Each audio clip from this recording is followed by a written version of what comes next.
Hmm. and I really liked Washington. I just felt like I would fit well there, and you know, I told him that, and like a couple weeks went by. He's like, I haven't heard anything from him, so I was just like, oh, well, I mean, it's looking pretty bad for that. And then was one random day, you know, a coach calls me. He says, hey, we're gonna offer you a BWO in the middle of class, and I just committed right on the spot. I didn't tell Wow. my parents or anything. Yeah. Some, I guess some things you just know are like intuition, where you feel that's definitely the best thing for me. That's Mm-hmm. probably what that Yep. was. And then at Washington, you get there as a redshirt freshman, and then the player development had to be top of the charts at Washington. Because look at you now from a walk on. Talk about just about developing. Like, what are the big things at Washington, and just overall, how do you develop as a player that you think? I think I think not only were we like learning skills that NFL players were doing, but like the players themselves were always trying to find new skills to get better.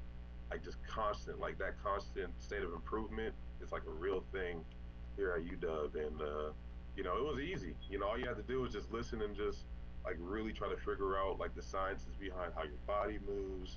How to strike people, what type of moves that you can take. Based on like momentum and stuff. So uh, we were just always constantly learning about like how we can make more efficient movements. Hmm. That makes a lot of sense because obviously it worked, and it's to get you where you are now, Yeah, even with still recovering from an injury. I'm sure right path, especially mentally, getting your brain right. Like you said before, how you were studying like offenses just now today in yeah. in January. So that's just the way to get ahead. So what does next year look like for you? What is like some goals you have?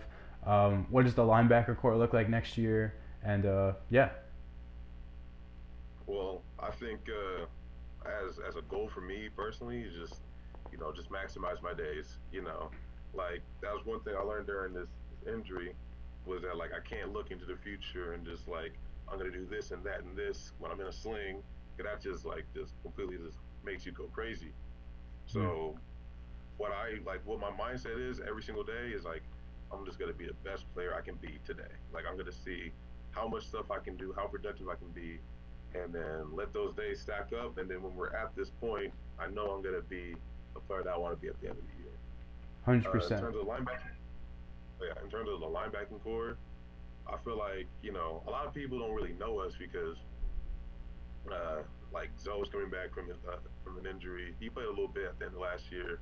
Uh, Carson, came late. Dan, was playing, and then we got Can coming in. I just feel like we're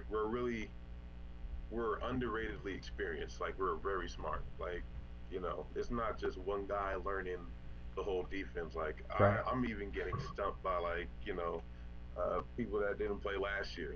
Like we're just so intelligent as a defense. So Hmm. we're very educated. We're very athletic. We're very competitive, and I'm excited to see how we're gonna do this year. Right. And then I was looking. Part of the research I did was for Pro Football Focus. I saw it's three of the top four returning linebackers, all from the Pac-12. So what does the competition look like in the Pac-12 usually for you guys?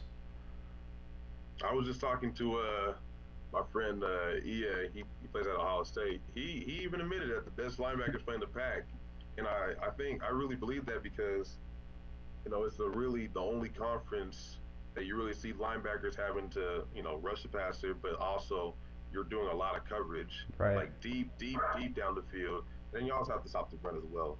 So it allows you to showcase your abilities unlike other conferences. 100% versatility. I'm getting at the Pac-12 level is so big. Mhm. That's what I'm figuring out.